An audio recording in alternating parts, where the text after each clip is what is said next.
Ladies and gentlemen, Garfield and friends. We're ready to party! We're ready to party, we're ready. I hope you bring lots of spaghetti. I'm scared. Come on in, come to the place where fun never ends. Come on in, it's time to party with Garfield and friends. Dancing, Fiesta! romancing, Siesta! samba, La Bamba! Ay caramba! Disguises! Surprises! And pies of all sizes! Come on in, come to the place where fun never ends. Come on in, it's time to party with Garfield and friends. Come on in, it's time to party with Garfield and friends. Garfield and friends. After 7 seasons, we've pretty much said everything you can say in this spot.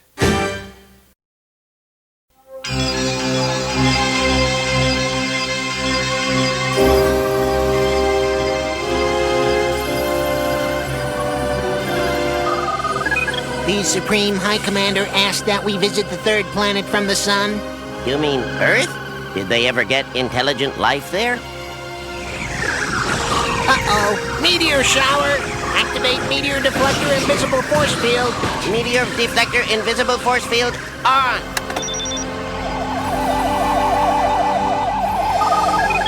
Now then, our leader requests that we bring back a specimen of a shredded and processed unit of bovine tissue festooned with aged lacteal substance. Ah, yes. What Earth people call a cheeseburger. By climbing up on the roof and putting up a new antenna, I'm sure I'll be able to see the big football game tomorrow clearly. Sure, they have TV sets in every room in the hospital. Hi, Oatster.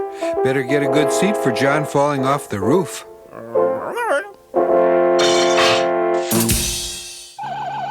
The meteor shower is past. I'll turn off the invisible deflector.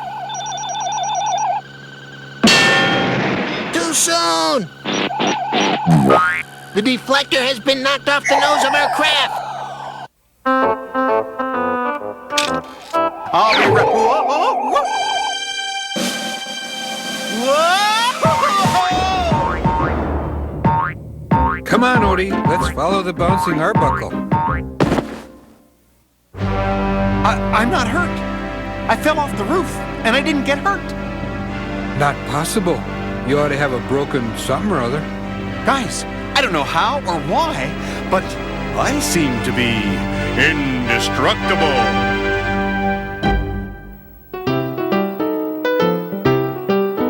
Yeah, I'm the talent agent. What do you do? I am the indestructible man.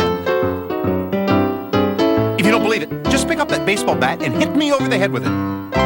Well, okay, but this is gonna be the shortest act I've ever seen.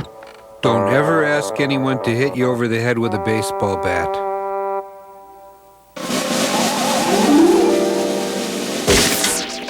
Did you do it yet?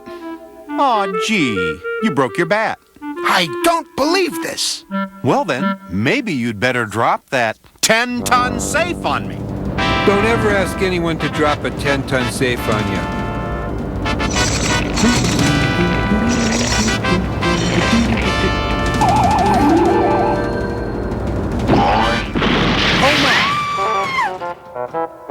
Did I feel a raindrop?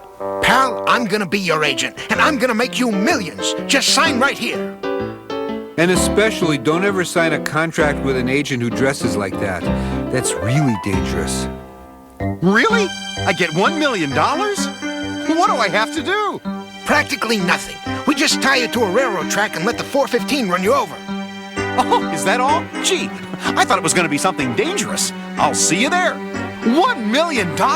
Boy, this being indestructible is the best thing that ever happened to me. Say, I'll bet there'll be a lot of TV cameras there. I'd better change my clothes.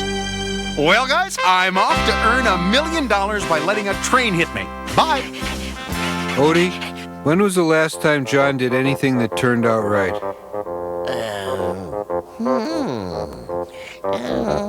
Get back to me on it.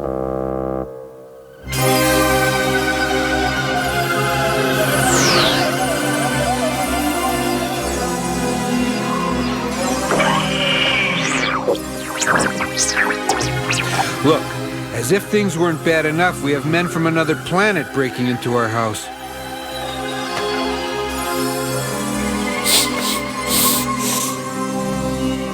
What are you doing here?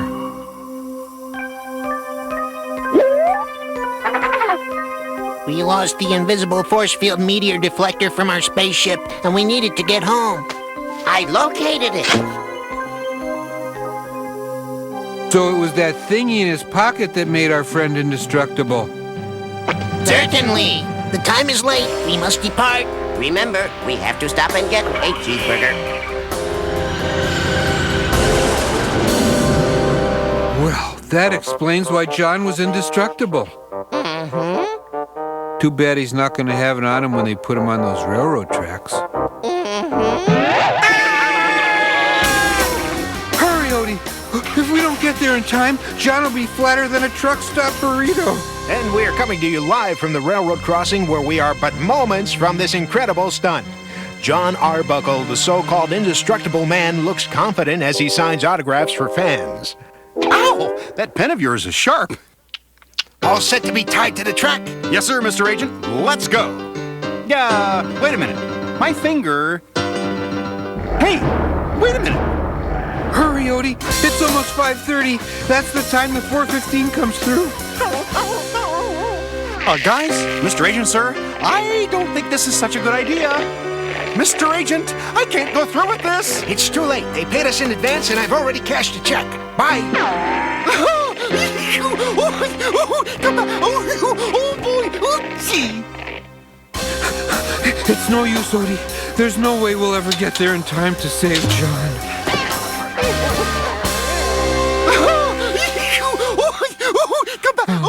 Might as well get something to eat. Poor John.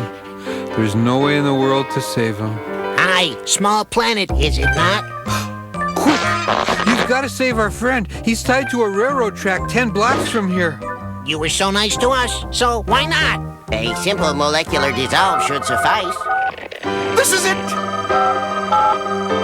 I'm history.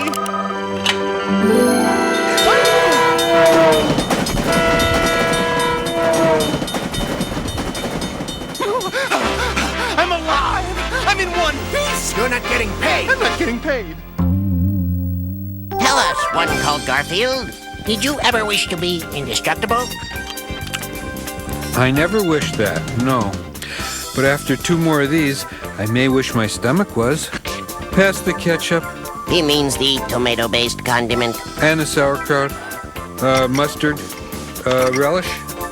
Pickles.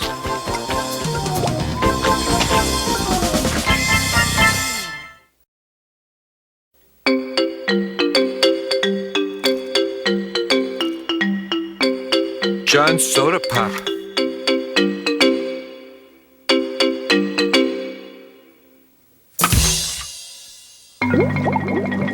Aha! He thinks I'm going to open this and spray soda pop in my face. Well, we'll just see who has the last laugh. Ha!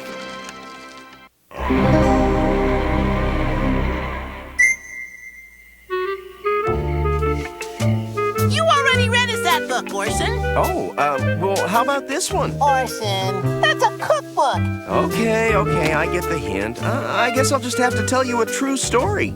A true story? Yeah, it's true. And it all started on a mountaintop just a few miles from here. In the house, there lived a family of monsters. Igor, what did you do today to make your dear father proud of you? I scared 37 cows so much that they gave milkshakes. Oh, that's wonderful. Milkshakes. I mean, Doris, what did you do today to make your dear father proud of you? I scared a yard full of chickens so badly, they laid deviled eggs. I love it. I simply love it. And then there was the third son, Michael. Michael, what did you do today to make your father proud of you? I did all my homework and got straight A's on my arithmetic. Uh-huh. Didn't you scare anyone? I tried to scare a lizard. And? The lizard scared me first. In short, Michael was a massive disappointment to his parents. Although you're my son, I cannot abide such a failure living under this roof. Go forth into the world, my son, and do not return until you have scared someone. And seeing as how you are so homely, my son, wear your paper bag at all times. Yes, Father. I will scare someone. I am going to turn my life around. But first, I'm going to turn my paper bag around. Ooh, scare! I'm a monster! Ooh-wee! Boy, I'm frightening! Better run! Run from the scary monster! Oh, I'd sure be scared of him! Boo! Boo! Ooh-wee!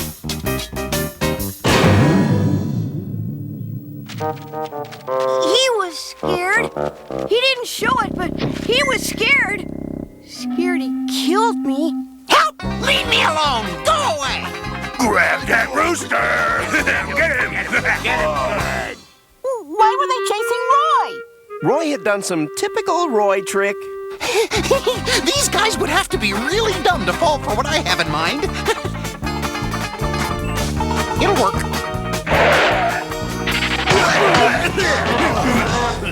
Hey, where'd that rooster go? Hurry, there's 10 seconds before the final gun and we're 107 points down. Our only chance is a touchdown. Okay, yeah, good idea. Come on. You guys go way out for a long pass. Mort, you do a 380 clavicle maneuver. Gort, you button hook right, button hook left, and pull up your zipper. What do I do? You run out till you see the hot dog vendor, get me 3 chili franks with everything. All right, men, on 3. Hey, we can't count that high. 17, 43 and a half, 91, the square root of 9, 3, hike. I hope he doesn't throw me the ball. Boo! I'm a monster! Oh, am I a monster? Is it my imagination, or am I being menaced by a small sack lunch? It's no use. I'll never scare anyone. I'm a failure as a monster. Let me get this straight. You just want to scare someone? Anyone? More than anything in the whole wide world. Well, come back to the farm with me. I know someone who gets scared by butterfly sounds. I'm beginning to get the feeling he's not gonna throw us the ball. You don't suppose it's possible we've been tricked, do you? Wait a minute. I don't think. Oh, Wade, you aren't perchance feeling uncommonly brave today. And no, I just fainted at the sight of a dill pickle. Good, because there's a monster coming this way. A horrible, frightening, disgusting, terrorizing, compact-sized monster. And here it comes now. And here I go. Wait! You have to see him before he can scare you. I need not do no such thing. I could be scared just over his impending arrival. Read my contract. I can... Wake up, Wade, so you can see this monster and pass out. Is that who you said I could scare? I can't scare him if he's unconscious. Who am I kidding? I can't even scare anyone who's wide awake. Thanks for trying, but I'm just destined to be a failure in life. Wait, Dracula, or whatever your name is. Stick around. He'll be conscious in a few minutes. Maybe so, but you won't be. You guys didn't mind my little football joke, did you? No, we like football. In fact, we're just about to practice tackling. And you are a dummy. It looked like poor Roy was history. But then, My friend is in trouble. trouble was there wasn't much he could do. Stop that! Stop beating up on my friend! Oh, thanks for the effort, kiddo, but it's not enough. And as he was standing there, frustrated he couldn't do more to help, a sudden gust of wind blew the paper bag off his head. And my brothers saw his face.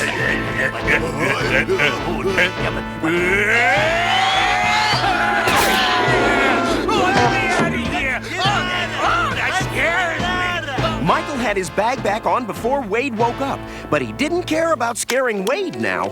He couldn't wait to get home and tell his folks how he'd scared 3 big pigs. They were very proud of him.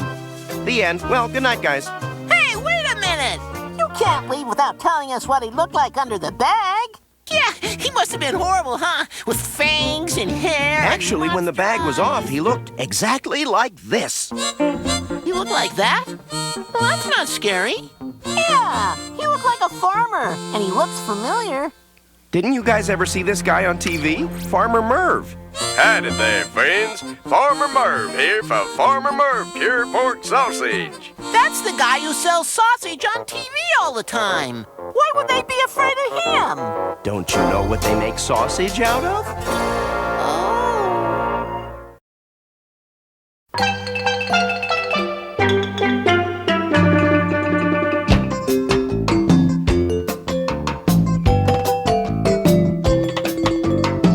3 weeks ago, maybe 4, a man named John took his pets to the shore.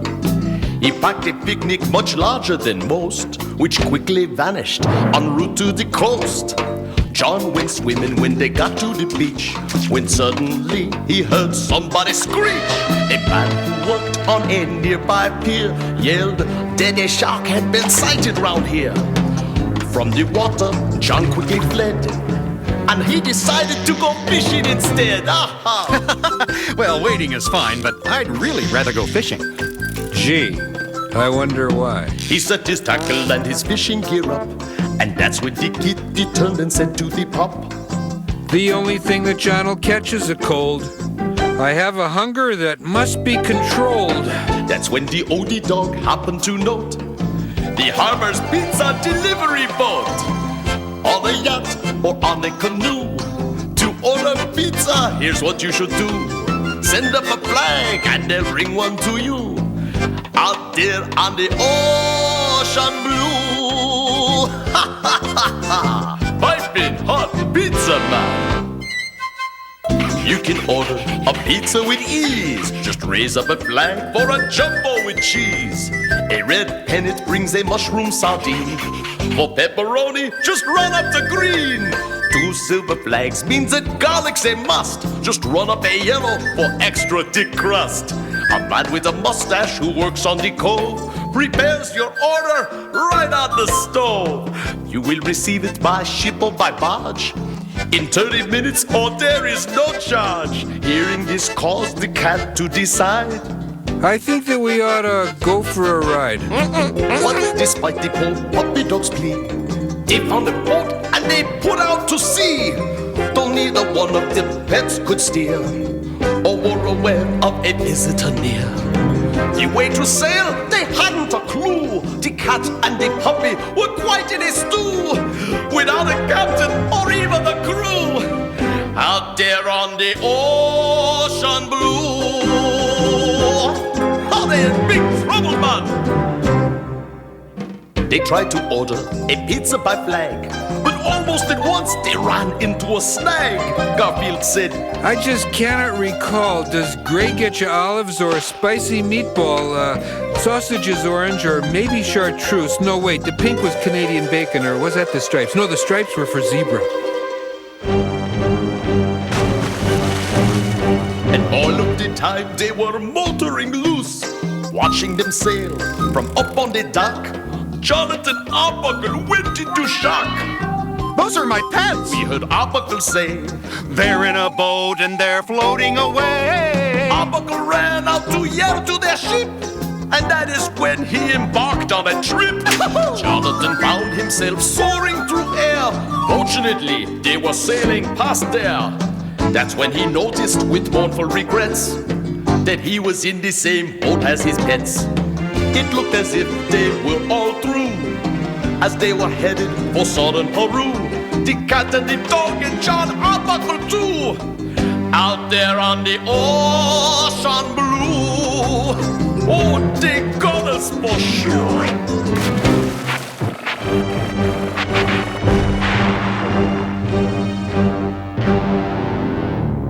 Arbuckle said, We are all in a mess.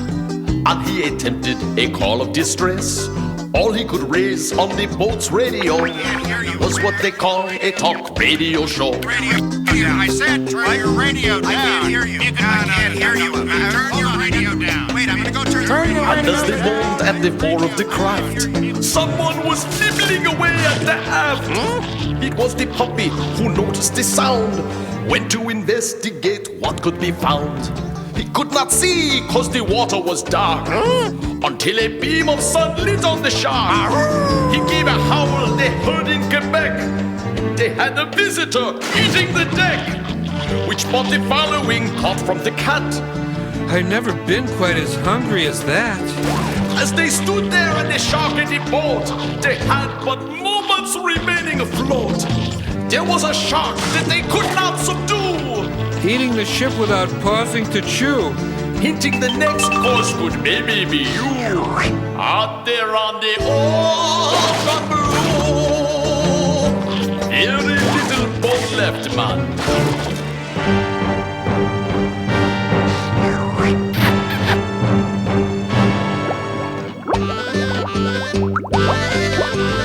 Just then a diver jumped up and unmasked. Who ordered pizza? The visitor asked. Garfield said It had better be dry. and he made Arbuckle pay for the pie. I so love swimming through shark-infested waters to earn a 10-cent tip.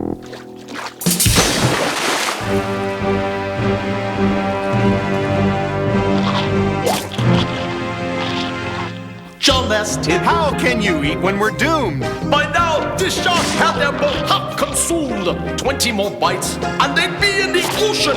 That's when the cat had an obvious notion. Maybe he'd like a more edible dish. And so the cat gave the pie to the fish.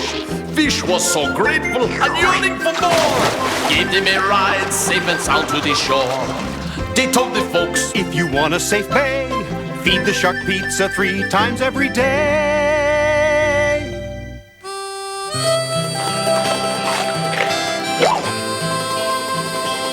The shark was just hungry? I guess everyone has to eat. We'll arrange it so whenever he wants pizza, he'll get it.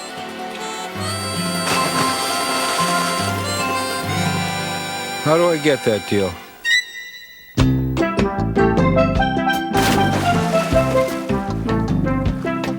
oh, how do I know all that happened at sea? Simple enough, for the sharky was me. Now when I'm starving, I know what to do. Order a pizza, or maybe a few. Since I'm not hungry, it's safe in my view. Out there on the ocean blue. Not anchovies again. I'm a shark, I like them. I'd rather eat the boat.